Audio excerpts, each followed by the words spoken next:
नमस्कार, मेरा नाम है राजीव कुमार बजाज यानी आरकेबी और मैं हूं इस वक्त एडवोकेट प्रदीप नंबियार जी के साथ। प्रदीप जी नमस्कार। नमस्कार सर, नमस्कार। और प्रदीप जी और मैं हम दोनों कहाँ हैं? नेशन नाउ पर। नेशन नाउ हमेशा आपके साथ और हमेशा ही आपके साथ रहेगा। आप सबको पूरी नेशन नाउ की टीम की तरफ से जय हिंद, जय महाराष्ट्र, जय भवानी, जय Shivaji, Vande Mataram. Vande Mataram. So Pradeep ji, Raj Thakra's speech was brilliant. I thought it was absolutely wonderful. Absolutely wonderful. I haven't heard him speak like this in a long time. Yes. I mean, he dealt with subjects which are very close to his heart, very close to my heart, and they ought to be close to every Maharashtrian and every Indian's heart. जिस प्रकार उन्होंने कहा कि भाई देखिए, आप जो हैं सारी नदियों को भूल गए हैं, सब कुछ भूल गए हैं, आपने नदियों के नाले बना दिए, गंगा को भूल गए, गोदावरी को भूल गए, आप मिठी नदी जो एक बची हुई है उसका भी आपने नाला बना दिया। आप कर क्या रहे हैं? Why are you so concerned with Aurangzeb and people like that? And the other thing which I really loved was कि भाई ये WhatsApp से हिस्ट्री मत पढ़िए। Yes, बिल्कुल। ये यंग लोगों को ये कहा गया है, don't take the easy way out. Effectively, what is Raj Thakre actually saying? राज ठाकरे साहब असल में क्या बोल रहे हैं? असल में वो ये बोल रहे हैं कि भाई जो आसान तरीका है ना हम लोगों के लिए, WhatsApp पे आ गया, बस हो गया, आगे कोई रिसर्च करने की जरूरत नहीं, कुछ नहीं करने की जरूरत है। अरे किताबें पढ़िए, किताबें पढ़िए। और उसने कहा कि ये कास्ट बेस्ड सिस्टम में आपने सबको उलझा दिया जी। एक मर्डर होता है उसमें भी आप कास्ट देख रहे हो, एक भीड़ का मर्डर हो गया उसमें Banjari community versus Maratha community, ऐसे आपने घोषणा कर दिया। आगे जाके बोले कि जो छावा ऐसे पिक्चर से इंस्पायर होने वाले व्यक्तियों का हमारे कोई मतलब नहीं है। There is no use of such people who get inspired by one film. There was a film, get inspired, come out and forget about it. There's no use. There's no need for such kind of people. I mean, he says come back. He said come back to your origin. Book किताबें पढ़ो, history accumulate करो, आप पता करो कि उस as में कौन किस लिए क्या किया। कभी शिवाजी महाराज के एरिया में कौन था या अफजल खान के साथ कौन था। You know what motivated them to be there? He says it's beyond religion. And you know something, Pradeep ji, he has been saying that now for the last 20 years. इतने सालों से राज ठाकरे जी यही बात कह रहे हैं। मैं उम्मीद करता हूं इस बार लोगों के दिमाग में ये बात जरूर घुसी होगी कि यार आप कर क्या रहे हो? वैसे नदियों को अपनी मां बोलते हो। Now look at the list of rivers that we've got in Maharashtra.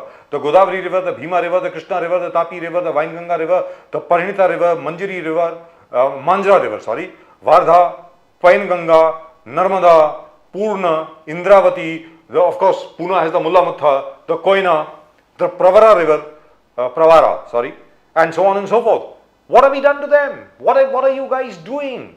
Nobody is talking about harvesting patterns, crop patterns. How do you really solve the problem of farmers?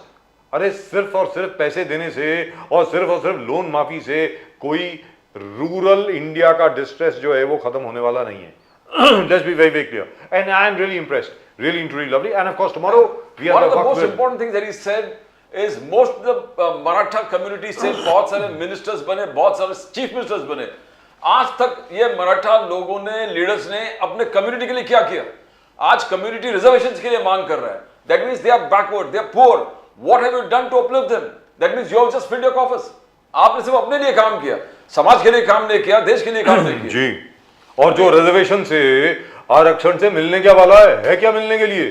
आज की तारीख में अरे भैया सरकार में कोई नौकरियां बची नहीं है, आप कर क्या रहे हैं? In any event I think we got and tomorrow by the way is the Waqf bill, the new Waqf bill with amendments I think is coming up for discussion tomorrow in parliament. In all likelihood it will be passed.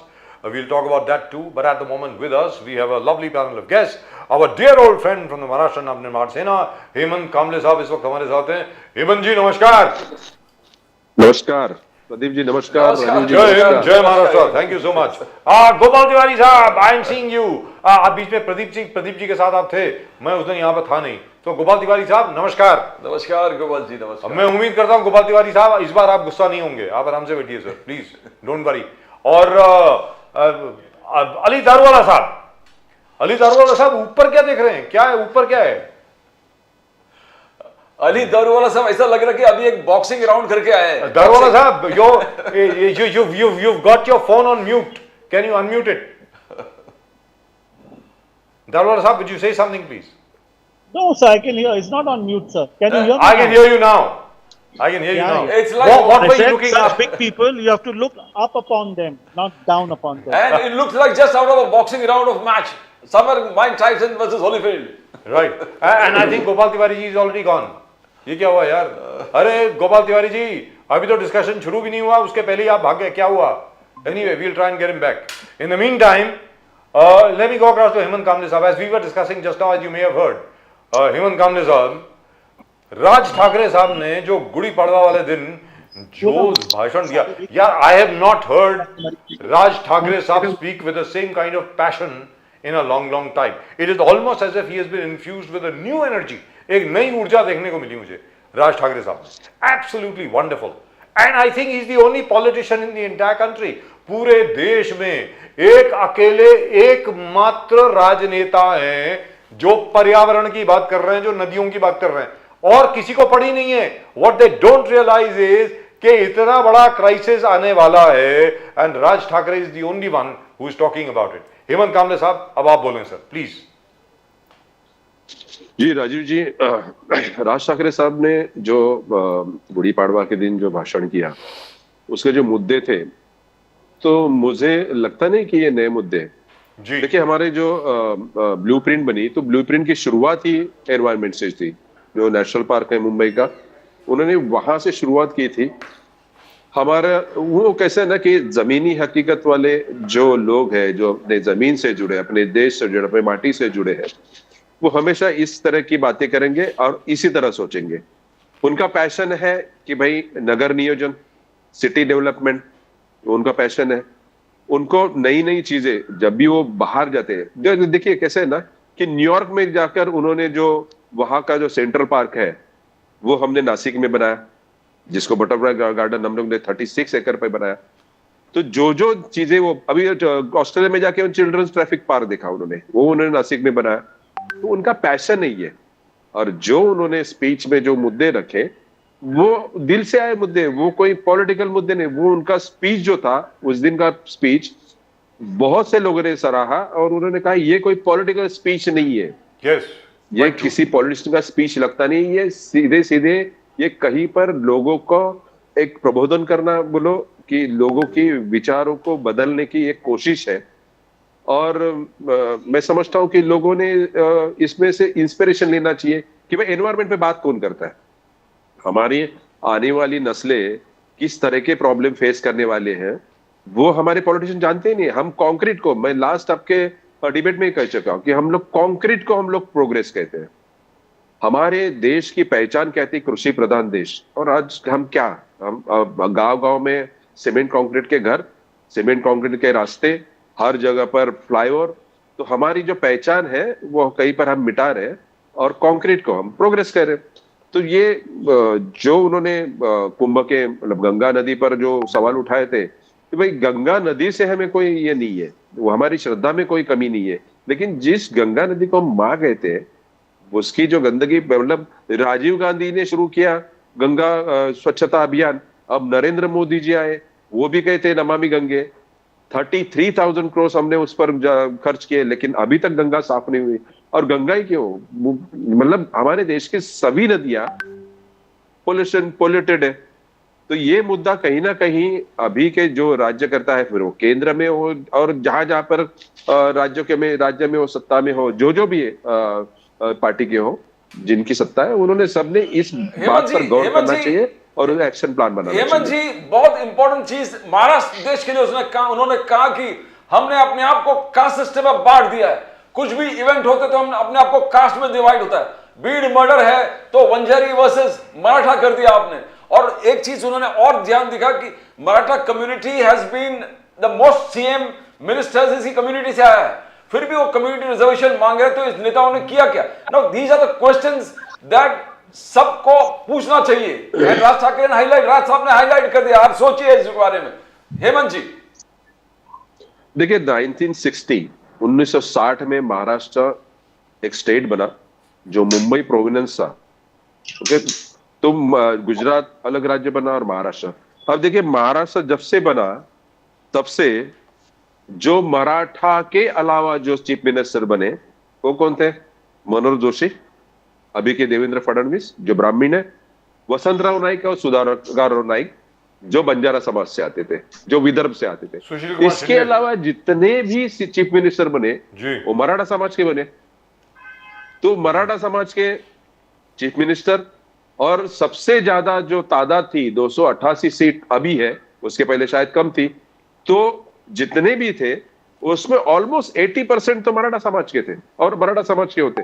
तो फिर सभी पार्टियों के चुन के आने वाले MLA अगर मराठा है, उनकी आज की तारीख में उनकी तादाद 169 के करीब होगी आउट ऑफ 288, बराबर है जी। तो ऐसे समय पर अगर 147 या 146 की मेजोरिटी लगती है सरकार बनाने में, और 169 जब आपके एमएलए हैं मराठा समाज के, तो आरक्षण देने में इतनी देरी क्यों, या आरक्षण के मुद्दे पर निर्णय क्यों नहीं आ रहा है? तो कहीं ना कहीं ये राजनीति हो रही है। आपने प्रदीप जी आपने बात की कि संतोष देशमुख की मर्डर केस, उसका जो नाता जोड़ा गया कि बंजारा वर्सेस मराठा, ऐसे कुछ नहीं है। ये इस तरह की राजनीति क्यों हो रही है? ये वहां पर जो ऐश है, फ्लाई ऐश का जो बिजनेस है, परली बैजनाथ में जो हमारा प्रोजेक्ट है, वहां से जो फ्लाई ऐश है वो बिजनेस की राइवली वहां पर, फिर वो वहां पर विंड मिल का जो है उस पर से चल रही है। तो जितने आका है, अभी कौन से पार्टी से है, अभी धनंजय मुंडे पहले तो एनसीपी में थे, अब वो अजित पवार की पार्टी में गए। अब सुप्रिया सुले जी कहते हैं कि भाई ये वहां के आका, ये आका आपके साथ भी थे, पिछले 15 साल से 20 साल से वो राजनीति में है। तो ऐसे समय पर ये कहीं ना कहीं ये जो राजनीति चल रही है, जिस तरह से जब आपके साथ होते तो वो आका नहीं होते, जब आपका साथ छोड़ दे तो आका होते। तो जितनी भी पार्टियां हैं उनको समझ रहे हैं क्रिमिनल्स है, क्रिमिनल्स को हटाइए ना। आपकी पार्टी की इमेज को अगर सुधारना है तो क्रिमिनल्स है, करप्ट है, उनको हटाइए और देखिए ये राजनीति साफ सुथरी हो जाएगी। One more question before I go to Gopal Tiwari sahab. I think Gopal Tiwari ji is back with us, and then of course I'll ask for a summing up from Ali Darwala sahab, who's looking like my favorite Hollywood actor, Paul Mooney. He's looking really good. Sir, ये बताएं हेमंत कामले साहब कि जो मुद्दे राज साहब ने उठाए हैं, राज ठाकरे साहब ने, वास्तविकता में वो मुद्दे हर एक शख्स को उठाने चाहिए जो भी महाराष्ट्र में है, या महाराष्ट्र में नहीं है पूरे देश में है। सर हर रोज गंगा में, जो आपने गंगा की बात करी ना, 33,000 करोड़ रुपए खर्च दिए, sir 12,000 million litres per day MLD sewage, industrial waste, human waste, biological waste हर रोज गंगा में हम लोग डालते हैं, और फिर गंगा को हम मां कहते हैं। वही हाल जो है वो मुल्ला मुत्था रिवर का है पुणे में, वही हाल हमारी मिठी नदी का है और बाकी 3 नदियों का है यहाँ पे। और जैसा आपने कहा सबको मालूम है, हेमंत कामले साहब हर एक को मालूम है, ये ऐसा नहीं है कि किसी मंत्री को मालूम नहीं है, किसी MP को मालूम नहीं है, सबको मालूम है कि just concretisation of the river banks kills the river. Everybody knows that, because a river needs its flood plain. जब तक रिवर का फ्लड प्लेन उसके आसपास नहीं होगा, जहां पर जब फ्लडिंग होती है तो रिवर उस तरफ जाता है, then it comes back, because a river is a living organism. Sir why is it, ये क्या है कि सिर्फ राज ठाकरे साहब इसके बारे में बात करते हैं और कोई बात ही नहीं करता? हेमंत कामले साहब देखिए कैसे ना, राज ठाकरे साहब जब भी बात करते ना, वो वोटे की वो गिनती नहीं करते। हमारे यहाँ पर प्रॉब्लम ये है ना कि पॉलिटिकल पार्टियां ये सोचकर बात करती है, या उनके स्पोक पर्सन हो या लीडर हो, कि मैं अगर इसके खिलाफ बात करूंगा तो हमारे ये कास्ट के या ये कम्युनिटी के वोट कम हो जाएंगे, ये लोग नाराज हो जाएंगे। मतलब आप मुस्लिमों के खिलाफ बोलोगे तो मुस्लिम नाराज हो जाएंगे, हिंदू के खिलाफ। यहाँ पर हिंदू मुस्लिम की बात नहीं होती, यहाँ पर हम भारत की बात करते हैं, हम देश की बात करते हैं, और जो देश के लिए नुकसानदायक होगा हम वहां पर बात करेंगे। राज ठाकरे साहब वही करते हैं। देखिए किसको पता नहीं है कि एनवायरमेंट का प्रॉब्लम है, किसको पता नहीं कि जो गंगा नदी है वो स्वच्छ नहीं है वहां पर। अब आपने ही बता कितने MLD जो सीवेज वहां पर छोड़ा जाता है।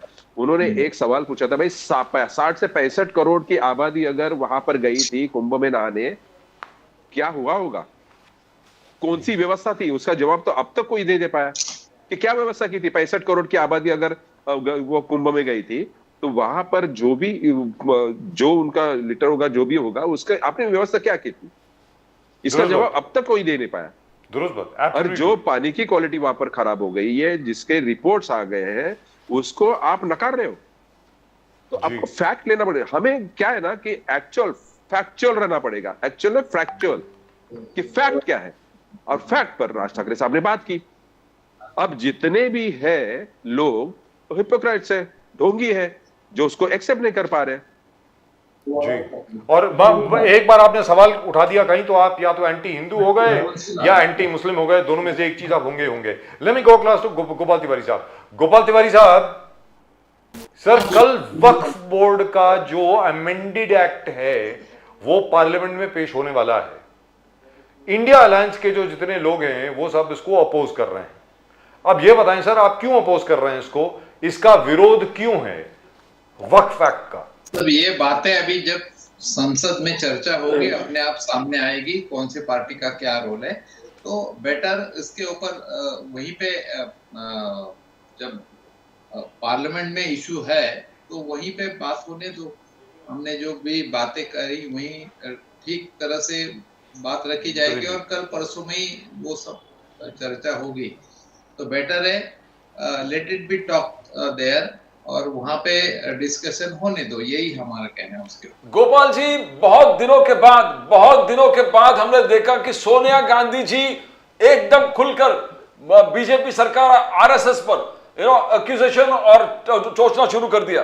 बोले कि नया education policy is harmful for the nation. Sonia Gandhi ji ने कहा यह आरएसएस से इन्फ्लुएंस है। आप इसको 3C सेंट्रलाइजेशन, कमर्शियलाइजेशन, कम्युनलाइजेशन। तो she says you are going to have history that is saffron and that is detrimental, very very dangerous to this the secular fabric of this nation. Gopal ji, Sonia ji के comment बहुत दिनों के बाद सोनिया जी खुल के बोले हैं। गोपाल जी, बिल्कुल सही है। ये नेशनल एजुकेशन पॉलिसी है। हमारी देश संघ राज्य मतलब एक जमाना था निजामशाही राजेशाही का, ये खंडप्राय देश था। ब्रिटिशों को हटा के हमने प्रजासत्ताक रिपब्लिकन संघ राज्य भारत बनाया। तो उसमें हर एक जगह देखो, एक कहावत है, हर 25 माइल पे भाषा बदलती है। तो ये हमारा कल्चर है भारत का, जहाँ साउथ है, उत्तर प्रदेश है, पंजाब है, हरियाणा है, उत्तर प्रदेश है, मध्य प्रदेश है। और लैंग्वेज जो है, शिक्षण जो है हमारा, वो रीजनल बेस पे रहना चाहिए। जो मातृभाषा है, साउथ है, तमिल है, तो वहाँ राज्यों के ऊपर ये निर्भर होता है कि वहाँ की एजुकेशन पॉलिसी वो कैसे डिसाइड करे। लेकिन अभी एक ही एजेंडा, अगर मोदी शाह जी चाहते हैं कि एक ही एजेंडे पे काम हो, तो इस पे विरोध तो होगा ना सर। ये संघ राज्य हमारी विविधता में एकता है सर। और कई राज्यों में अपनी अपनी भाषा, अभी मराठी भाषा को हमने अभिजात दर्जा दिया। जब पृथ्वीराज चौहान जी थे 2014 में प्रस्ताव भेजा था। इलेक्शन का मतलब जब लोकसभा में डट के पिछावट हो गई इनकी बीजेपी की, तो विधानसभा के सामने नजर रख के उन्होंने अभिजात दर्जा पास किया। क्यों? 2014 में पहली बार महाराष्ट्र शासन में मराठी भाषा जो विभाग है पृथ्वीराज चौहान जी ने अपने पास लिया था। और ये सब बातें, और अभी 10 साल के बाद उन्होंने अभिजात दर्जा दिया। ये अगर 10 साल पहले देते थे तो ये राजनीति, हर कोई इशू पॉलिटिकल मोटिव से करना है, और सिर्फ इलेक्शन ओरिएंटेड पॉलिटिक्स है बीजेपी का, और कुछ नहीं। चुनाव जहां पे हो, पर चुनाव हम जीतेंगे और हम बस बने रहेंगे। बाकी अकाउंटेबिलिटी के लिए हमें ना पूछो, ना कोई किसानों के बारे में जो भी पहले बोला था। अभी महाराष्ट्र में अभी मेरे पास रिकॉर्डिंग है, जब फडणवीस जी ने कहा था कि 7-12 कोरा, अभी मैं सुनाता हूँ आपको। अभी जी है सर, सबके पास है। सब कुछ रहते हुए अगर 360 के एंगल से अगर वो यू टर्न लेते हैं तो फिर क्या बोले। देखो, एक मतलब जिसको शर्म है, बेशर्म है, तो उसको अगर कोई बात का पछतावा है तो बात कर सकते हैं हम। लेकिन ये सेंटिमेंट्स है ही नहीं। हमें सिर्फ राजनीति और सत्ता में बनाए रखना है, बनाए बैठना है। तो कौन क्या कर सकता है? जी, दुरुस्त अभी बात राज है। ठाकरे जी ने इतना क्रिटिसाइज किया, और वही बात हम हमारे हर्षवर्धन सपकाल बोल रहे थे गए कितने सालों से, कई दिनों से बोल रहे हैं कि कहाँ है कायदा सुव्यवस्था महाराष्ट्र में, बीड़ में। देखो अक्षय, ये अभी ये वाल्मीकि कराड़ का अगर जेल में उन पे हाथापाई होती है तो उसका क्या अक्षय शिंदे बनाएंगे क्या? जब हाईकोर्ट ने बार बार बोला है कि अक्षय शिंदे का काउंटर, उसके खिलाफ जो पुलिस है उनके ऊपर एफआईआर करो, अभी तक नहीं हुआ। ये मतलब क्या है? संतोष देशमुख का तो अभी तक मतलब उसका वो बेचारा मराठा समाज, वो तो बेचारा एक कोई शेड्यूल कास्ट के इसको बचाने गया था, वो तो फिर ये कैसे है? और वहां पे ये राजनीति बंजारा वर्सेस मराठा कौन कर रहा है? आप देखो वहां के जितने भी अपॉइंटमेंट है, जितने भी, सब निकालो, सबके सब बंजारी समाज के, यहाँ तक पुलिस और वहां के कलेक्टर जितने भी अपॉइंटमेंट है वो किसने कर रहे थे, कौन कर रहे थे? फडणवीस जी क्यों नहीं ले रहे? अरे भैया उनकी जो रक्षा खड़से है, Bharatiya Janata party central minister है, उसको अपनी बेटी के लिए पुलिस स्टेशन में जाके बात करनी पड़ती है, तो इट्स अ शेमफुल। क्या है? अगर आप समझ नहीं दे पा रहे हो होम मिनिस्ट्री डिपार्टमेंट के पास, तो जी। क्या मतलब है? दुरुस्त बात ऐसा है। जी। प्रदीप जी, अली दारोवाला साहब। दारूवाला साहब, जिस प्रकार से फडणवीस साहब ने सोनिया गांधी जी का उत्तर दिया, फडणवीस साहब ने कहा राष्ट्रीयकरण है, राष्ट्रीयकरण को आप कम्युनलाइजेशन नहीं कर सकते। You cannot say that it is saffronisation of education, it is what is the need of the hour. Till now history has not been depicted the way it has to be depicted. The time has come now, true history, Shivaji Raje, Chhatrapati Shivaji Maharaj के, Maratha rule, all this जो सच्चाई है कभी सामने बच्चों को सिखाया नहीं गया था। He says this is भारतीयकरण। Daruwalla साहब। Yeah, good evening to all the panelists. Good evening to Gopal ji and our distinguished spokesperson from the MNS. Rajiv sir, firstly to begin with, I agree with Raj Thakre sahab. I will tell you why. Because that gentleman speaks normally beyond politics. उनके जो विषय है, मुद्दे हैं, though he gets a big crowd, he speaks about the problems of the common citizens. We being in the government, if we cannot take criticism well and act on it, I think this will be a failed government. The points that have been brought out by Rajji about environment, about river pollution, as he travels, as he meets people, he has a habit of grasping. And I really respect and I really look upon as Raj. Why Rajji's vote has not been able to convert into vote? Is this deep-rooted politics so filthy that even MNS cannot secure a seat in Maharashtra? This is really painful. Lately, a lot of disturbance. Yes, I know. Yeah, please go ahead, sir. Go ahead. Doesn't matter. Yeah. We can hear Nevertheless, over here, I've seen Raj sir supporting our Honorable Prime Minister on certain issues. He had backed them in the recent elections that we saw. We saw Raj sir supporting our alliance. He was partly, not directly, but partly involved in it. But certain things like he missed the bus, he did not understand as to Marathi language has already been given importance. All due respect to the Thakre family, I will not distinguish between Uddhav Saab and Raj Saab. The Thakre family was very forceful in getting Marathi language the stature in Maharashtra. One thing I should remember, and I should always bring it on the platform, and on your prestigious channel, we make sure that people do not speak lies over here. When Uddhavji was in government, he made sure that all the hoardings of all the shops, may it be a multinational or even a small shop, that name should be mentioned in Marathi. It was a GR passed by Honorable Uddhavji. Raj sir also had the same sentiments that Marathi language should be highlighted. Well, you can speak Hindi, you can speak English. Our children are all going to English schools, but when they go out, they realize that Marathi is a language which needs to be understood and try and spoken. So it has become compulsory in our syllabus. And now coming to Pradeep sir's question that he asked me as to Sonia Gandhi ma'am said this new education policy, they're trying to saffronize the country's history. ये ऐसा नहीं है sir. सनातनी और इसको भगवाकरण देने का काम हम लोग नहीं कर रहे। हम लोग फैक्ट्स को सामने रख रहे।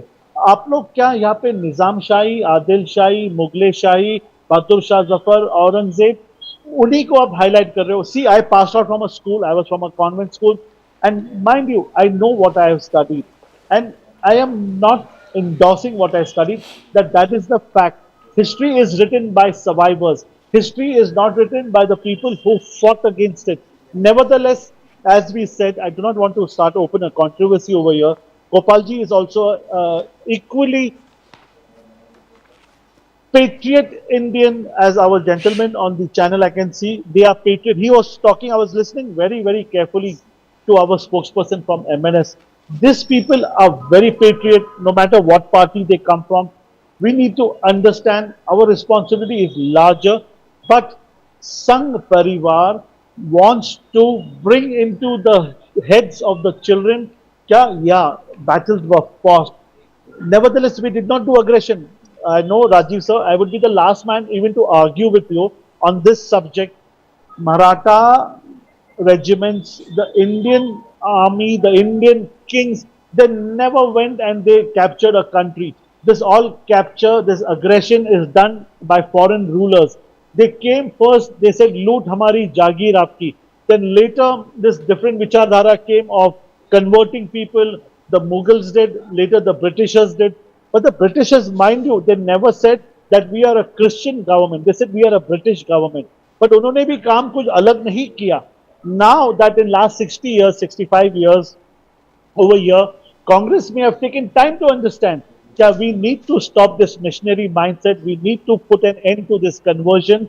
और ये जो यहाँ पर जो धर्मांतर, इसको हमको end डालना है. Now that we are speaking boldly about it, we have put a full stop. We will not let this happen.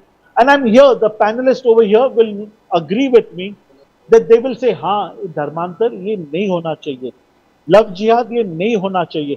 कोई भी सरकार हो, किसी को बहला के, फुसला के, झूठे वादे करके.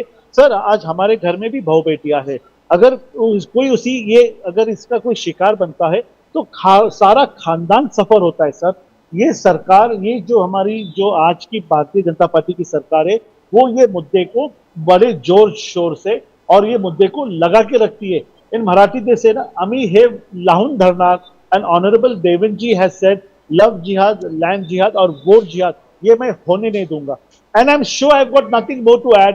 Gopal ji over here, our friend from MNS, they will agree. Beyond politics there is something that is India, and India ये किसी के सामने झुकेगा नहीं. भारत ये हमारी माता है, गंगा हमारी माँ है. इसका संरक्षण करने का काम, कर्तव्य सिर्फ हमारा नहीं, गोपाल जी का भी उतना है, राज साहब का भी उतना है. अगर हमें अगर कुछ कह रहे हैं कि माँ गंग के लिए हमने अगर 33,000 करोड़ खर्चा करके भी अगर हम असफल है, तो we need to work more on it sir. Ali Darwala sir, that the cleanliness is not there. I take it and I understand and I accept it with humility. We need to work Ali on Darwala it. साहब, अली दारवाला साहब, छोटी सी बात आपके सामने रखना चाहता हूँ. And this is non political thing. ये मैं शुरू से बोल रहा हूँ, अभी कोई बड़ी बात नहीं है. जैसे राज साहब ने कल इतना जबरदस्त भाषण दिया, it reminded me when Raj Thackeray sahab had just launch the MNS. He used to sound like that at that time. He is back. I am so happy to see that. Of course Hemant Kamle sahab will always say कि he was always there. आप लोगों को दिख नहीं रहा था, but all the same. मैं sir आपसे एक छोटी सी बात बोलता हूँ. And Hemant Kamble Sahab knows this gentleman very well, whom I am about to mention, and Pradeep ji also, and we have all worked with him. Professor Rajinder Singh jo hai, the waterman of India. He is won what is called the Nobel Prize for Water. दारोवाला साहब सुन रहे हैं आप? अली दारोवाला साहब आपसे बात कर रहा हूँ. अली दारोवाला साहब जरा इधर देखिए, इधर जी. सर, उन्होंने ये कहा है कि the way we are going about cleaning our rivers is only making them dirtier. ऐसे रिवर साफ नहीं होते. ये वही आदमी हैं who has revived 6 rivers in Rajasthan which were written off as dead. This is the same man. He says कि जहां तक गंगा का प्रश्न है, गंगा का जो पानी आपने डैम्स में, अलग अलग डैम्स में कैद करके रखा हुआ है, which by the way is of no use to anybody.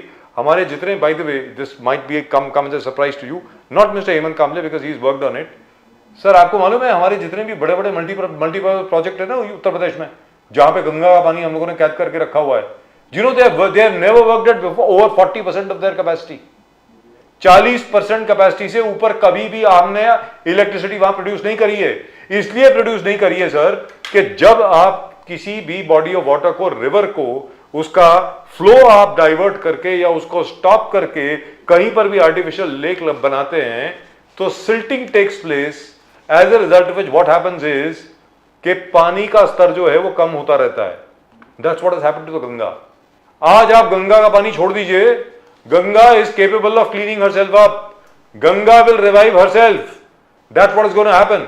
लेकिन जैसे मिट्टी नदी हमें यहां पे दिखती है ना, मिट्टी नदी मुझे ऑफिस के बाहर दिखती है, उसको साफ करने का सिर्फ एक तरीका है, उसके आसपास कंक्रीट वॉल्स बना दो। कंक्रीट वॉल्स का पैसा ज्यादा आता है। Exactly what is happening to the city of Mumbai, exactly what is happening to the city of Pune.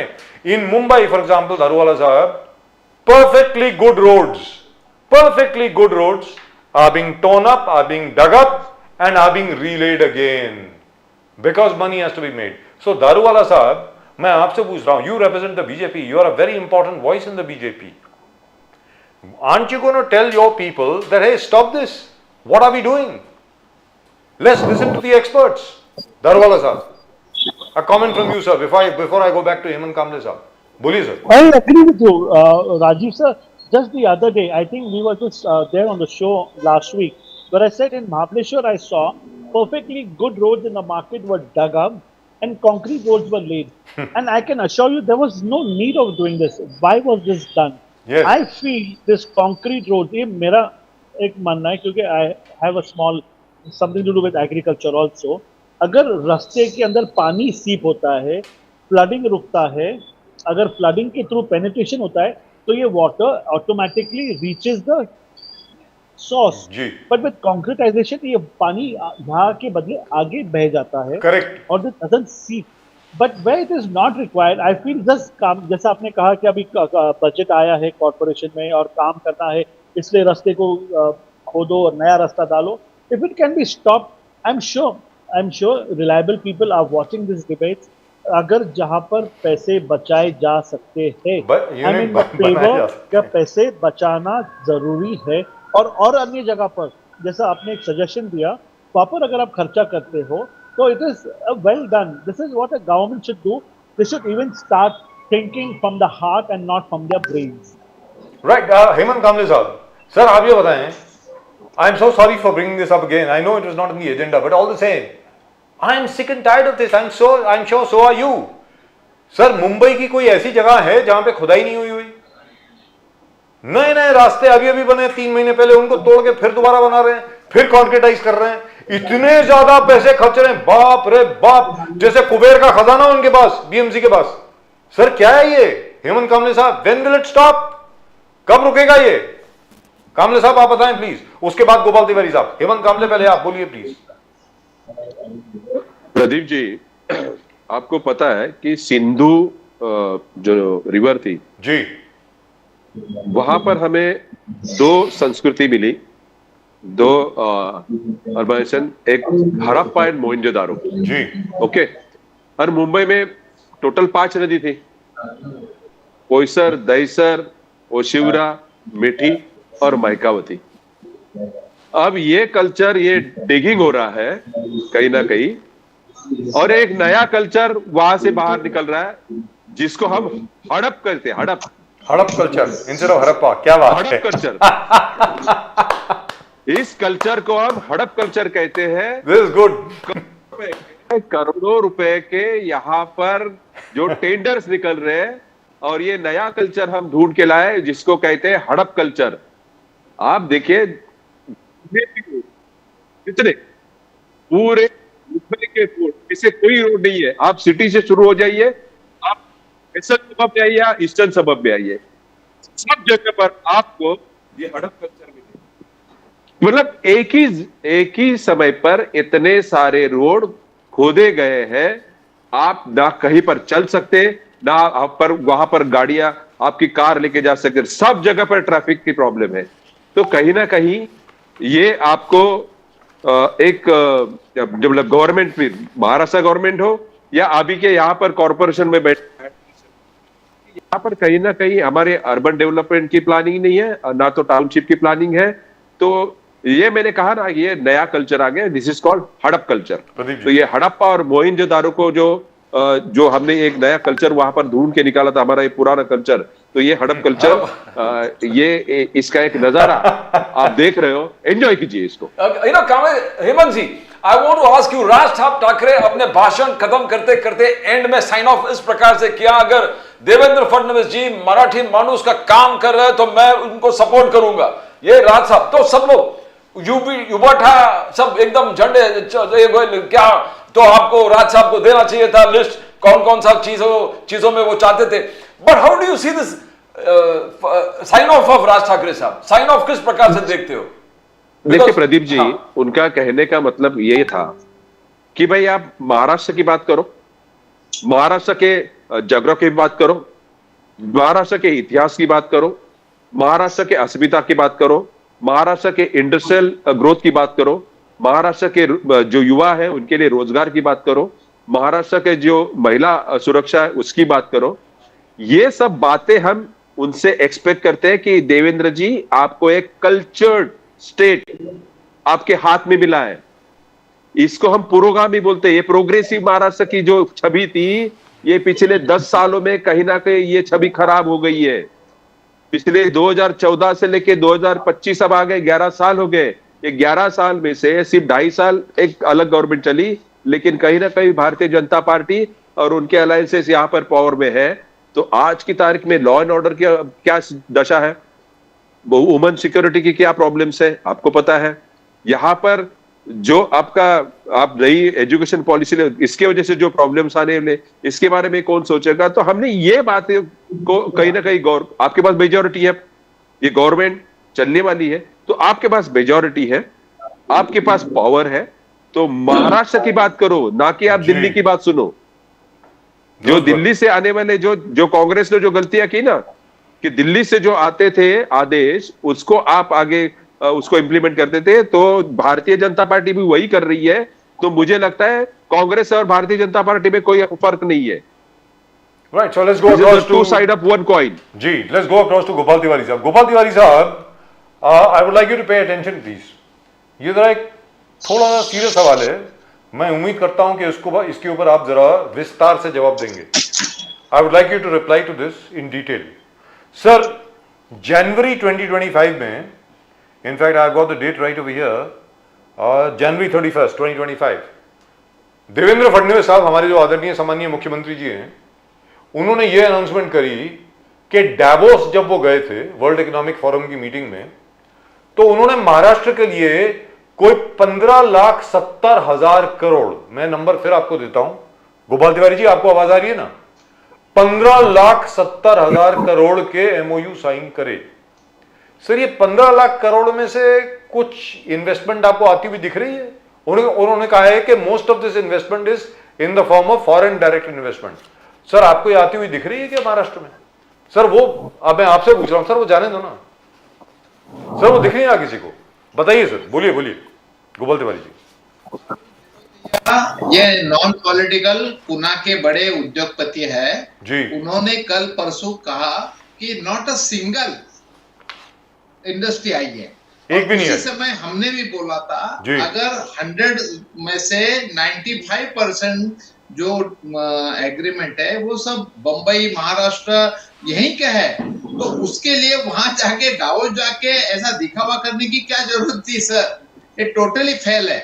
बस इलेक्शन को सामने देखते हुए इन्होंने ऐसा बताया कि हम बहुत, क्योंकि जो धब्बा इनके ऊपर लगा है, महाराष्ट्र से काफी इंडस्ट्रीज वो वहां पे गए हैं गुजरात में। अभी त्रेहान जैसा प्रकल्प नागपुर से भी कितने उद्योग गए वहां पे, और उसी कारण उन्होंने सरकार गिराई है। और अभी हमारे मित्र बोल रहे थे कि एक सिक्के के दो पहलू, तो ऐसा नहीं है। अगर कांग्रेस की जगह है, कांग्रेस के समय की जो जीडीपी है, उस समय का जो रेट है, उस समय डॉलर का जो रेट था, आज का सोने का जो भाव है, आप तुलना कीजिए, आपको पता चलेगा। अगर आपको उनको साथ देना है, आप बार बार भूमिका बदलते हो, पूरे महाराष्ट्र ने देखा है। कभी तो पहले गुजरात का मॉडल का उनको सराहना की, बाद में वापस वो वीडियो लगाओ करके बाद में वापस उनका जो अभी उनकी तरफ से बोल रहे हैं, तो इसकी जिम्मेदारी भी है ना। अगर आपने उनके प्रचार के लिए प्रचार किया है तो जिम्मेदारी आपकी बनती है मॉरल कि अभी आप क्यों उनके ऊपर क्रिटिसाइज करते हैं। आपने उनको सत्ता में लाने के लिए आपने भी मदद की है, तो आप भाग नहीं सकते। ये असेंबली इलेक्शन में मनसे का रोल क्या था? सपोर्टिंग था। लोकसभा में मनसे का रोल था क्या था? सपोर्टिंग था। तो आज आपको पछतावा हो रहा है, तो मतलब आप भी रिस्पॉन्सिबल हो।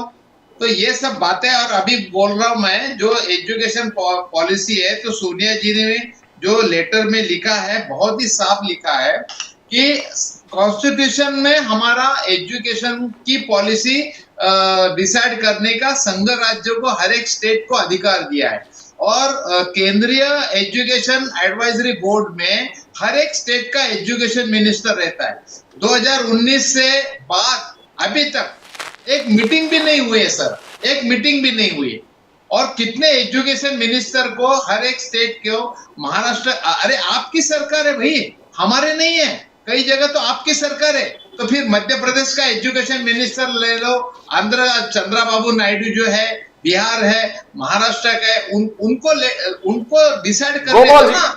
आप स्टेट के पॉलिसी, अगर एजुकेशन पॉलिसी डिसाइड करते हो, कॉन्स्टिट्यूशन में वो अधिकार हर एक राज्य को है। इसलिए इन्होंने कहा कि संघ राज्य रचनेला धक्का, मतलब ये पूरा मतलब एक आप, मतलब हर एक स्टेट की एक हिस्ट्री भी है सर। तमिलनाडु की है, महाराष्ट्र की है, और उसमें हिस्ट्री के लिए कितना स्थान दोगे आप एजुकेशन पॉलिसी में, किताबों में, पुस्तकों में। तो ये सब गोपाल जी मैं आपको पूछना था, जो फडणवीस साहब ने कहा, जो डेवोस के आप पूछ रहे थे, डेवोस के मैंने बताया 51 में, ये तो मैंने पहले ही बताया कि अरुण फिरोदिया जी जैसे इंडस्ट्री ने बताया, एक भी इम्प्लीमेंट नहीं हुआ। वो एक छोटा सा आंकड़ा आपको, छोटा आंकड़ा देवेंद्र फडणवीस जी का सुनाता हूं, फिर आप कमेंट कीजिए। बोले out of 51 MOU sign, 17 have been incorporated, which includes Reliance Infra 17,000 crores, Anvi Power Industries around 11,000 crores, Gensol Engineering। बोले संभाजी नगर को इलेक्ट्रिक व्हीकल हब में बनाने वाला हूं, गडचिरोली को स्टील हब बनाने वाला हूं, मुंबई का 3rd मुंबई हम बनाने वाला, मुंबई से थोड़ा आगे, जो मुंबई से 3 times bigger than Mumbai। तो क्या ये डेवलपमेंट नहीं? आप you put a question mark to what Mr. Fadnavis says that मैं ये सब किया हूं करके। Incorporated 17 MOU। हमारे महाराष्ट्र कांग्रेस के उस समय के अध्यक्ष नाना पटोले जी थे, जब डावोस से आके उन्होंने ये जब बात रखी, तब हमने डिमांड की थी। उस समय कांग्रेस के अध्यक्ष नाना पटोले थे, उन्होंने कहा कि श्वेत पत्रिका निकालिए आप इसके ऊपर, अगर आप में दम है तो कौन सा बिजनेस आया कौन सा नहीं, व्हाइट पेपर निकालिए ना, आप बताइए ना, हम भी सराहना करेंगे आपकी, क्यों नहीं करेंगे। आखिर हमें कौन सी भी पॉलिटिकल पार्टी रहो, हमें तो जनता के लिए काम करना है। तो ये तो सब चुनावी जुमले थे। और महाराष्ट्र के ऊपर जो महाराष्ट्र से काफी गुजरात चले गए, वो उसका वो मेकअप करने के लिए ये सब उन्होंने ड्रामेबाजी की है। मैं तो ड्रामेबाजी बोलता हूँ, क्योंकि हमने डिमांड की है कि आप, अरे ये सर, ये मजाक की मतलब कौन सी हद तक जाते हैं। देखो, हमारा प्लानिंग कमीशन था कांग्रेस के जमाने में, तो 1000 लोगों के पीछे एक सरकारी बेड था, तो इम्प्लीमेंट होता था, बाय डिफॉल्ट डेवलपमेंट होती थी, जो भी हेल्थ की सुविधा है, हॉस्पिटलाइजेशन है। अभी तो प्लानिंग कमीशन खत्म करके इन्होंने नीति आयोग बनाया, और नीति आयोग ने क्या कहा, 25 करोड़ लोग गरीबी रेखा से बाहर आए, और उन्होंने कितना हास्यास्पद बयान दिया। उनके पास आंकड़े हैं कि हर एक, हमने टॉयलेट बनाए हैं, और हमने टॉयलेट के साथ साथ गैस सिलेंडर दिया है। अभी गैस सिलेंडर कनेक्शन देने के बाद सेकंड टाइम अगर वो जो आदमी, गरीब आदमी गैस सिलेंडर ले नहीं पा रहा है,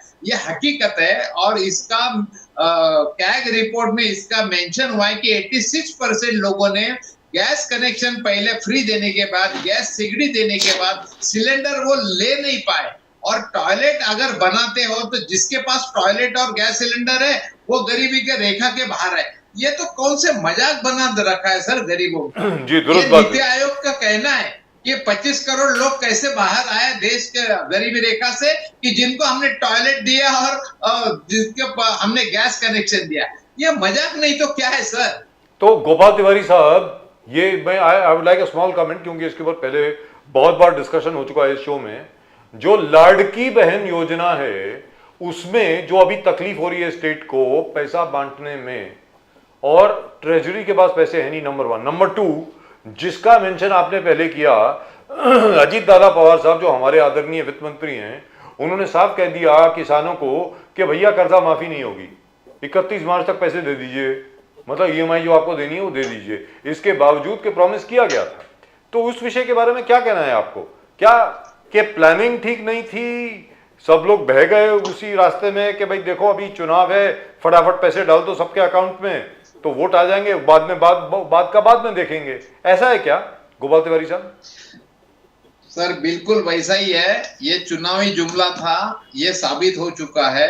क्योंकि बार बार अब देखो किसानों का कर्जा माफ करेंगे, माफ करेंगे, माफ करेंगे, ये सब बोल चुके थे। और इसके बाद भी अगर उन्होंने किसानों का कर्जा के बारे में वापस, अगर वो लोग कहते हैं कि हमें किसान ने अपना पैसा भरना है, तो मतलब क्या हुआ सर? ये यही तो बात है ना। और जी दुरुस्त बात है। Let's go across to Ali Daruwala साहब। Thank you so much Gopal Tiwari साहब।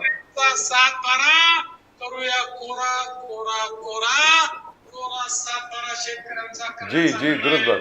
दारूवाला साहब, आरएसएस हेडक्वार्टर में फर्स्ट प्राइम मिनिस्टर गया है आरएसएस हेडक्वार्टर में।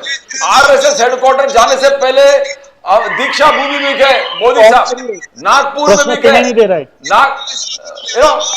दीक्षा भूमि भी गए और आरएसएस, गोपाल जी सुन लिया, दीक्षा भूमि भी गए, आरएसएस हेडक्वार्टर भी गए और तरह तरह के बातें होने लगे उद्धव बाला साहब ठाकरे ग्रुप से कि शायद मोदी जी हटने वाला है, क्या नया लीडर का चुनाव होने वाला है, नेक्स्ट जो लीडर होगा महाराष्ट्र से होगा। तो कैसे देख रहे हो? वन, मोदी साहब visiting the RSS headquarters, also visiting Diksha Bhoomi Ambedkar ji. Daruwala साहब। Yeah, nothing. Going to Resham Bagh in Nagpur is customary because we should understand, and we all know, Rajiv sir will also know, Narendra Modi ji is a pracharak first. He is not an active politician. He has absolved himself from public life. He leads a life of a brahmachari, and he has been catapulted and got into politics. Going to RSS, finally, as I had told Pradeep sir, Rajiv sir, even you know on our previous show, the day he steps down from active politics, he will be a simple pracharak. Probably Narendra Modi ji would be working in an organization where I can also be in the same organization. There are 47 organizations over here, and anyway of our choice where we like to work, where we agree to work, we go over there. Like I have opted for Muslim Rashtriya Manch, which is under Honorable Indresh Kumar ji. There is Vishwa Hindu Parishad, there is Patit Pawan, there is Bharati Sena. There are so many organizations. And when he steps down, he will go back into the main domain. He visiting over there is a customary, and there is nothing to be pinpointed or to be extracted and to come and form an opinion over here. What Sanjay Raut ji said is really diverting, and we need to start the story. I was reading about it. There is somebody from Maharashtra and all. This is just diverting the issue. He is hinting at Devendra Fadnavis साहब। देवेंद्र फडणवीस साहब के साथ की तरफ hint कर रहे हैं या नितिन गडकरी की तरफ? Even in response to this, you heard very well what Honorable Devendra Fadnavis ji said, that he will lead us into 2029. Over here, the urja, the energy, the freshness, I can tell you, 10 Rajiv and 5 Ali put together is the energy this tiger has. So I think it's just pointless comparing to the energy Honorable Narendra Modi ji has. Let us put this discussion and this speculation to an end over here. Over here, there is no age. And the work Honorable Narendra Modi ji is doing, there is no competition to it.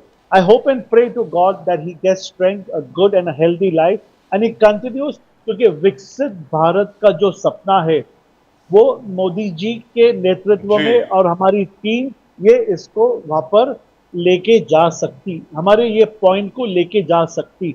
जैसा राज साहब ने कहा कि उन्हें ये जो भगवाकरण है, हिंदुओं का जो समर्थन है, जो एक जो मुद्दे के ऊपर काम अगर मोदी जी और देवेंद्र फडणवीस जी करेंगे तो उनको उनका पूरा समर्थन है। तो संजय राउत जी जो कह रहे हैं, I think we should just take it with a pinch of salt as an entertainment value, that's all. So, Darwala Sahab, one small thing, I didn't want to bring this up, but since you are here, and you mentioned the fact that you're speaking, you're working in the minority cell of the RSS and the BJP. Sir, जो अभी बीड़ के मस्जिद के ऊपर जो अभी बम explosion हुआ है, that's a terrible thing. Let's be very clear. उसके अलावा एक दो और जगह पे भी छुटपुट घटनाएं हुई है, nothing major. Thank God for that. Eid passed off very, very peacefully. Would you like to comment on that, sir? Why do you think that's happened? पहले नागपुर के अंदर हो गया, फिर ये हो गया, ये क्या? What is happening, sir? Put आया, it is a conflict. It is something between two very small groups. The night previous, before that, the videos have circulated. They were sitting and they were hatching a conspiracy with this gelatin sticks, which is there. And I have also got information. I have got proper information that this what happened is between two groups, the two rivals. It's got nothing to do between the community. Had it been between the community, there would have been a very big backslash.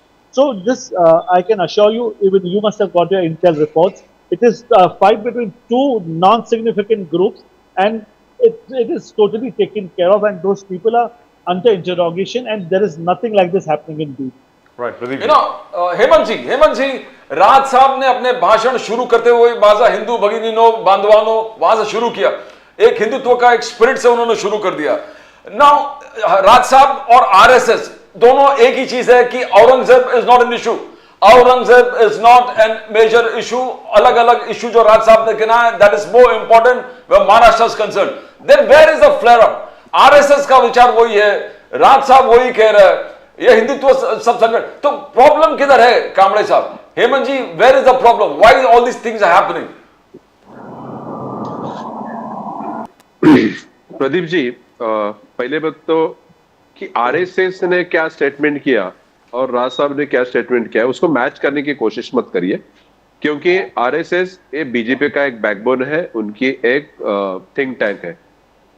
लेकिन राज साहब ने जो भी कहा, जो बात कही, वो प्रैक्टिकल बात कही कि भाई ये औरंगजेब मुद्दा ये कहीं महाराष्ट्र के प्रोग्रेस के लिए यूजफुल नहीं है।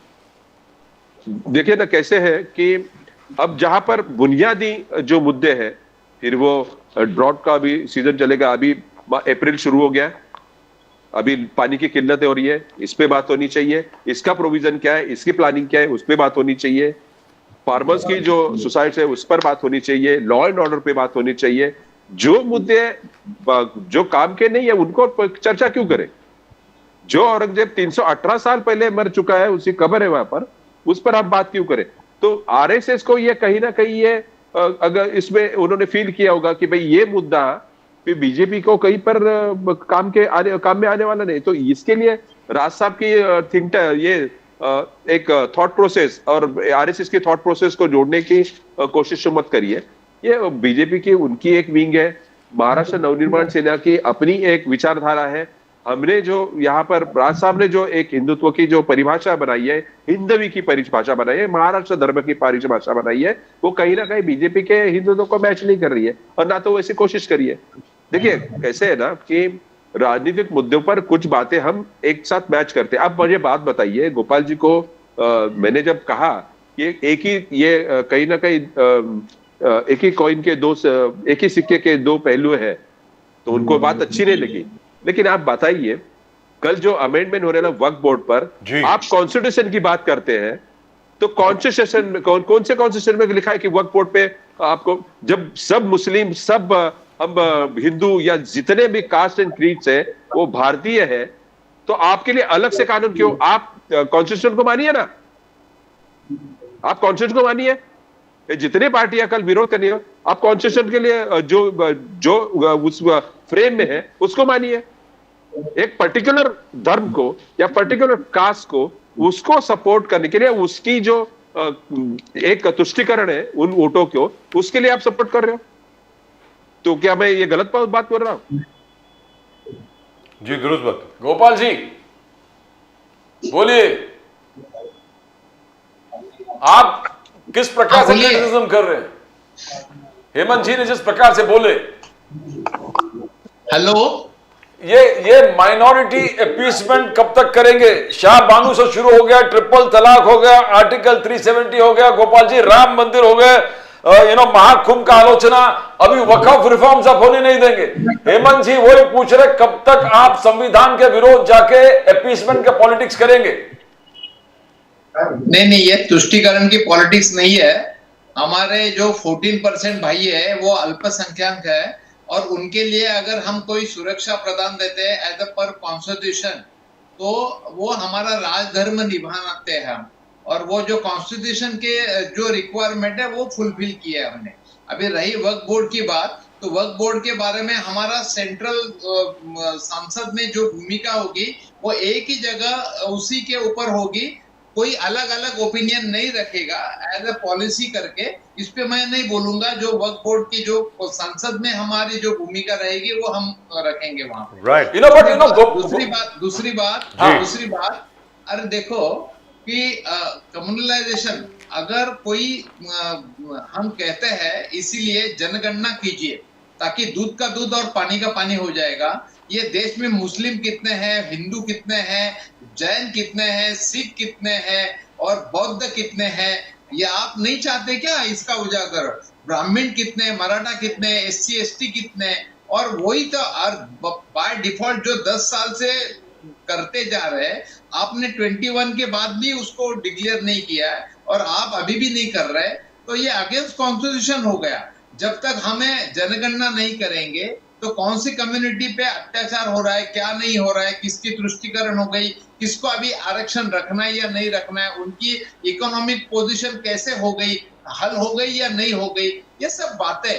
तो अगर आप लव जिहाद जैसे सवर्ण भी अगर SC ST की लड़की को शादी करके उसके ऊपर अत्याचार करते, जैसे उसके ऊपर मराठी में 2-3 फिल्म आई है, क्या वो भी जाति नहीं है क्या? और हमने ये कहा कि आप लव जिहाद करते हो, 3 तलाक का मुद्दा उठाते हो, 3 तलाक जो मुस्लिम बहनें हैं उनको जो लोगों ने तलाक बोल के छोड़ दिया है, उनके आप मसीहा बनते हो, और घर में अपने शीर्ष पत्नी है उसको आप न्याय नहीं देते हो, हिंदू की पत्नी है, तो क्या है ये कौन सा दोगलापन है? क्योंकि हमारी बहनें हिंदू है उनको आप वैसे ही छोड़ देते हो ना, मतलब ये क्या है? तो सर गोपाल तिवारी जी, महिलाओं one question sir, Gopal Tiwari ji one question. घर में जो हमारी बहन बैठी है, हमारी भाभी बैठी है, उनके प्रति आप नहीं कुछ बोलते। आपकी बात आ गई सर, लेकिन ये सवाल है मेरा सर। और ऐसे 3 तलाक, मैं खुद पुणे में जब नीतीश राणे ने यहाँ पे मोर्चा निकाला, उसके बाद मैंने पुणे में हमने 10 जगह पुणे शहर में मीटिंग ली, एक भी हमें उदाहरण नहीं मिला, एक भी लव जिहाद का। और लव जिहाद तो कौन से भी धर्म में अगर फंसा के शादी ब्याह करते हो, अभी that is wrong everywhere, that is wrong universally, we agree with you sir। और नहीं तो कई मुस्लिम हिंदू बीजेपी के नेता, अरे गोपाल तिवारी साहब आप ही की बात बोलने वाला हूँ, लेकिन हम वो मानते नहीं ना। गोपाल तिवारी जी कॉन्स्टिट्यूशन मानते, इसलिए बोल रहा हूँ। गोपाल तिवारी जी जरा सवाल ध्यान से सुने प्लीज, बहुत जरूरी सवाल है, उसके बाद मैं चाहूंगा अली दारवाला साहब इस पर रिएक्ट करें। अभी ईद के दौरान क्या था वो निजात मोदी, ये था ना क्या, मोदी सौगात है मोदी, सौगात है मोदी, निजात ने सौगात, बहुत कुछ दिया, ठीक है, अच्छा काम है ना। अरे अच्छा काम है, मेरी पूरी सर सवाल तो सुन लीजिए। अभी सर नवरात्रि चल रही है, तो नवरात्रि के दौरान कोई सौगात नहीं मिलेगी क्या? हिंदुओं को भी तो मिलनी चाहिए ना, ये सिर्फ मुस्लिम के लिए। तो तुष्टीकरण कौन कर रहा है? मैं आपसे पूछा हूं, तो तुष्टीकरण कौन कर रहा है? सौगात मोदी सिर्फ गरीब मुसलमानों के लिए रमजान में, तो अभी नवरात्र चल रहे हैं, चैत्र नवरात्रि चल रही है, तो इस वक्त मोदी जी की तरफ से कुछ आना चाहिए ना, बताइए सर। आना चाहिए। इन्होंने बाल्की जो डिक्लेयर किया था आनंद का शिला वो भी बंद किया, आनंद का शिला वो भी बंद किया। चलिए मैं let me complete. Please go ahead. बहनों के 2100 रुपए जो देने वाले थे उससे मुकर गए, किसानों की कर्ज माफी करने वाले थे उससे मुकर गए, और रहा आनंद का शीरा दूध देने वाले था, शिव भोजन भी तकलीफ में है। और ये कौन से मतलब ये तुष्टिकरण की राजनीति नहीं तो क्या आप जो बोले अगर सौगातें मोदी करके अरे इन्होंने तो वक्फ बोर्ड को भी इलेक्शन पहले करोड़ रुपए डिक्लेयर किए थे, बाद में फडणवीस आने के बाद उन्होंने कैंसिल किया, जैसे इलेक्शन चुनाव हो गए उसके बाद में। ये तो उनको लिए ये हैबिट है, कोई कमिटमेंट नहीं है, वो जो भी चुनावी जुमला करके उनको मतलब सीरियस ही नहीं है ना, कोई बात के प्रति सीरियस ही नहीं है बस। और क्या? So let's go to Ali Darwala साहब। अली दारूवाला साहब, अली दारूवाला साहब, अली दारूवाला एक ही बात साहब, कहूंगा, इसलिए मैंने कहा था कि कांग्रेस और जी हेमंत कामले जी एक ही जो सिक्के है ना उसके दो पहलू है। राइट, आपने अभी कबूल किया कि तुष्टिकरण वो भी कर रहे, तुष्टिकरण आप भी कर रहे थे। राइट। गोपाल जी आप बात को समझिए, दारूवाला साहब आपने अभी पूरी तरह खोल दिया है। शाह बानू, ट्रिपल तलाक, आर्टिकल 370, राम मंदिर, महाकुंभ, वकाफ रिफॉर्म्स। अभी वकाफ रिफॉर्म्स को क्रिश्चियन समाज भी खुलकर सामने आके कहा कि we are going to be for the reforms, because बहुत सारा केरल स्टेट में पूरे क्रिश्चियन कम्युनिटी का पूरा गांव के गांव वकफ ने अपने आप ने कब्जे में रखा। तो now how do you see that appeasement कहां तक जाएंगे विद द कांग्रेस इज जी मैं एक एक्सप्लेनेशन करना चाहता हूं।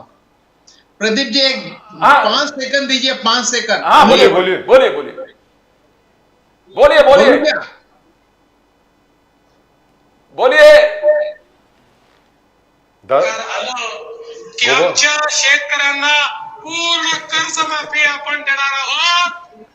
ये फडणवीस जी का बयान है इलेक्शन के पहले। कोरा कोरा सर ये आपने सुना दिया सर, आप सुना चुके हैं। असेंबली इलेक्शन के पहले फडणवीस जी का स्टेटमेंट है जी मालूम है सर। किसानों का हम पूरा कर्जा देंगे। जी सर आपने सुनाया था sir. Now we'll go to Daruwalla साहब, because दारूवाला साहब हेमंत कामले जी ने भी वही कहा वकफ रिफॉर्म्स।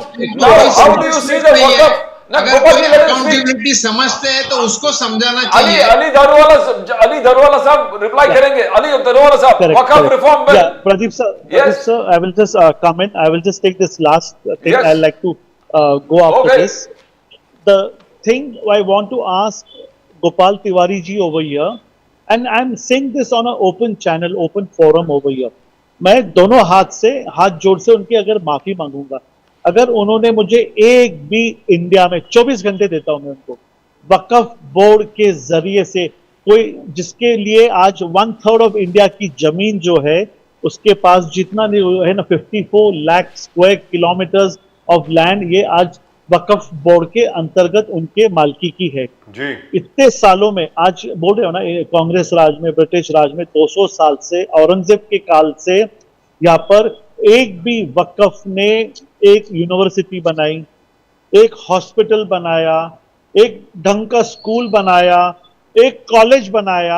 हाँ, 2 मदरसे दिखे मेरे को, एक केरला में दिखा और एक बैंगलोर में दिखा। 2 मदरसे जिसमें से 2 जो बच्चे पढ़ के निकले ना, वो आप ही गूगल करके फाइंड आउट करिए उन लोगों ने क्या कांड किया ये देश के अंदर। वक्फ बोर्ड जो आज 1/3 ऑफ लैंड पे बैठा है और जो कहता है कि आर्बिट्ररी पावर हमारे पास है, हमारी केसेस हाई कोर्ट में भी नहीं चलेंगी। आपको ये बात गोपाल तिवारी, तुम्ही तिवारी आहात, तुम्ही मराठी माणूस आहात, तुम्ही एवढं तुमच्या मनावर हात ठेवून सांगा तुम्हाला हे परवडतं का? Are you agreeing? Waqf board ने ये 3 चीज में से कुछ भी अगर बनाया तो मैं यहाँ सारे पैनल में कामरे जी के सामने हाथ जोड़ के आपसे माफी मांगता हूं और कल इसके ऊपर कोई डिबेट भी नहीं करता हूं।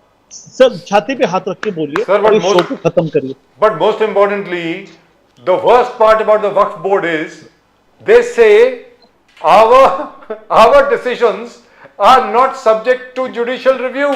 I mean, come on. Rajiv sir, please let him answer. Right. Gopal Tiwari ji. Please let him answer. Gopal Tiwari The ji, बोलिए nation sir. wants to know. Nation now wants to know.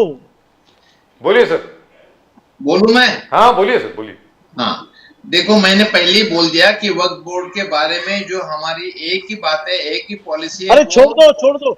आपने एक मंदिर देखा, एक मस्जिद देखा, एक university, school, hospital, अरे क्लिनिक देखा, एक ओपीडी क्लिनिक देखा, नहीं तो बताओ मेरे को। अरे पूरा होने दो ना। मैं अरे कल परसों तो बिल है, सामने पड़ा है, बिल के ऊपर चर्चा होगी। एक बात बताता हूँ, हर एक रीजन का अपना अपना तरीका होता है, हम हिंदू देवता जाते, भगवान को चढ़ाते, हुंडी में पैसा डालते, कोई सोने का चीज भगवान को अर्पण करता है, हर कोई अपने कोई मंदिर के नाम से चढ़ावा देता है, पैसा देता है। और अरे हमने यार, क्या किया? घुमाओ मत ना यार, सवाल का जवाब दो ना सर। ये हिंदू, ये अरे यार बोलने दो। हिंदुओं को ये आस्था का विषय है, और मुस्लिम में क्या है, मोहम्मद आप खुद भी जानते हैं, अगर वो अब किसी का कुछ नहीं देना है तो वो कस्टम देते, जकात देते मुस्लिम लोग, भगवान के नाम से, अल्लाह के नाम से। अगर कुछ है तो अल्लाह के नाम से जमीन देते, अगर अपने को बेटा नहीं, बेटी नहीं, कोई वारसदार नहीं तो जमीन देता है। तो उनका ध्यान में आता है जो संपत्ति है वो वक्फ बोर्ड की है, वो constitution. All right, sir. Thank you very much, gentlemen. It's been a great debate. मैं ये बात कहना चाहता हूँ, Sir, Ali Daruwala साहब, you can't blame Gopal Tiwari साहब. Gopal Tiwari साहब is under orders from his central command. Gopal Tiwari साहब, you understand? Gopal ji, we are with you. Sir, Gopal ji, you have made it very clear that no Congress spokesperson is supposed to speak on this. Only the central command will speak on this and we will know it tomorrow. कल की debate में हमें मालूम पड़ जाएगा कि क्या क्या कहां पर है. We agree with you. Gopal Tiwari जी, बहुत बहुत धन्यवाद आपका. हेमंत कामले साहब, what a speech from Raj Thackeray.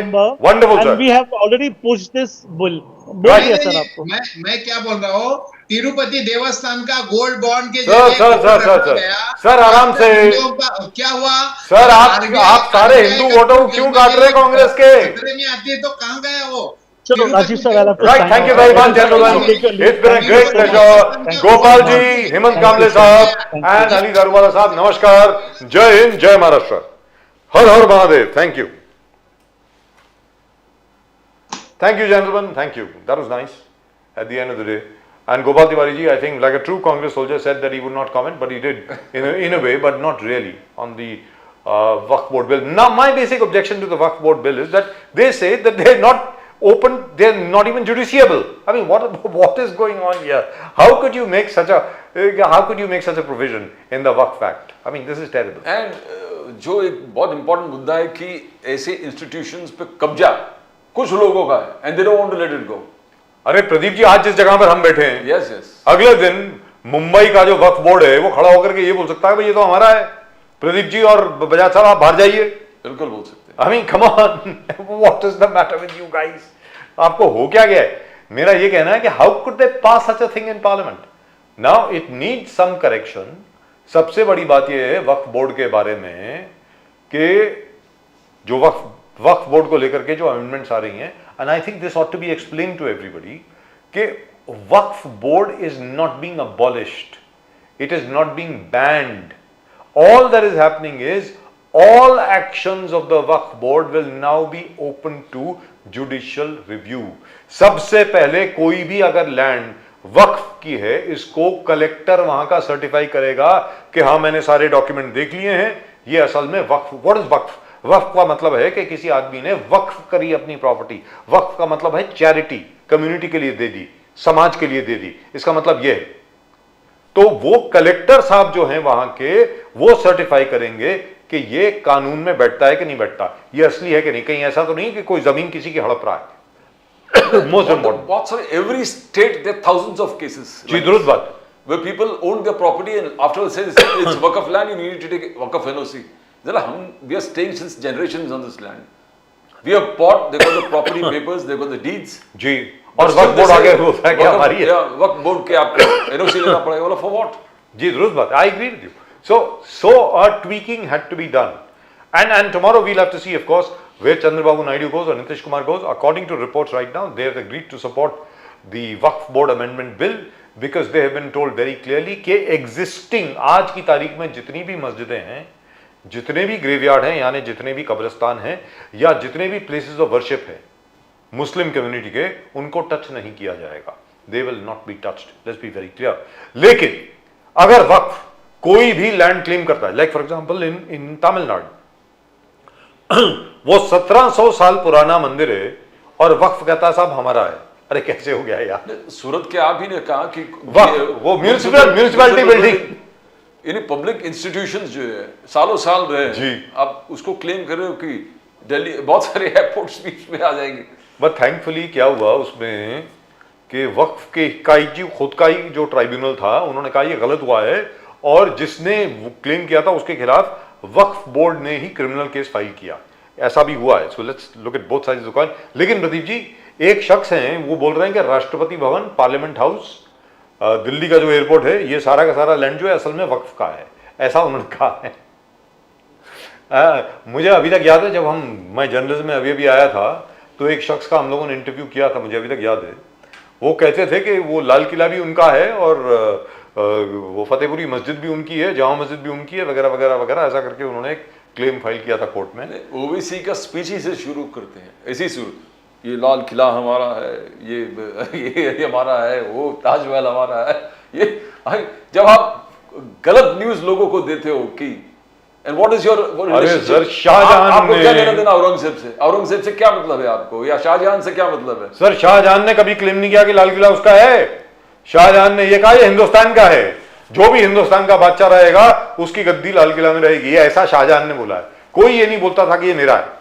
अरे क्या बोलते हो यार, मतलब मुझे समझ में नहीं आता। मतलब the point is they don't even go into history, they don't even go into whatever is written anywhere. So whatever correction is happening right now is for the good of the country. That's right. Yes, sir.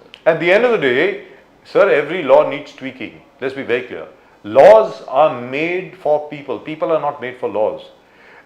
If there is a law which has outlived its purpose, or if there is a law which was unconstitutional to start with, it needs to be tweaked. It has to be brought within the parameters of the Constitution. There is nothing, no action in this country which is not open to judicial review. Everything is open to judicial review. Let's be very clear. You can't make an exception for the Waqf Board. अगर ऐसी बात है तो you might as well say, आप ही बोलते हो ना कि ये बीजेपी वाले संविधान बदलना चाहते हैं, संविधान बदलना चाहते हैं। आपने तो संविधान की ऐसी की तैसी कर दी यहाँ पे वक्फ बोर्ड एक्ट ला करके, which is absolutely terrible.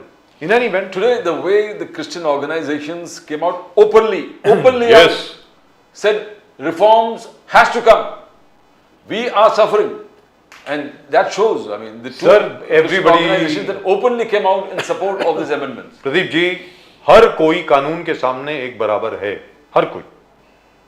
That should be the basic principle, and I hope everybody agrees to that tomorrow. We'll see what happens. I hope there's no shouting match. I hope there will be a proper discussion on the Waqf Board amendment. I hope everybody is allowed to speak. I hope it will be a debate reminiscent of what used to take place during Narasimha Rao's time or Vajpayee's time. Atal ji के वक्त जो debate हुआ करती थी, even doctor Manmohan Singh के वक्त जो debate हुआ करती थी, मैं उम्मीद करता हूँ ऐसी डिबेट हमें देखने को मिलेगी कल। Well, that's just about it. आज के शो में सिर्फ इतना ही। सब्सक्राइब जरूर करें भैया चैनल को, please do subscribe to the channel. वो घंटी भी बज गई है। अगर आपको अपडेट चाहिए, you need updates from the channel, वो बेल आइकन के ऊपर जरा प्रेस करें। And Pradeep ji and I will of course be back tomorrow. तब तक के लिए आप देखते रहे नेशन नाउ और अपने कमेंट्स जरूर भेजें भैया। Please do send in your comments, and if you haven't subscribed already, please do subscribe. आप सबको नमस्कार, जय हिंद, जय महाराष्ट्र, जय भवानी, जय शिवाजी, वंदे मातरम, भारत माता की जय।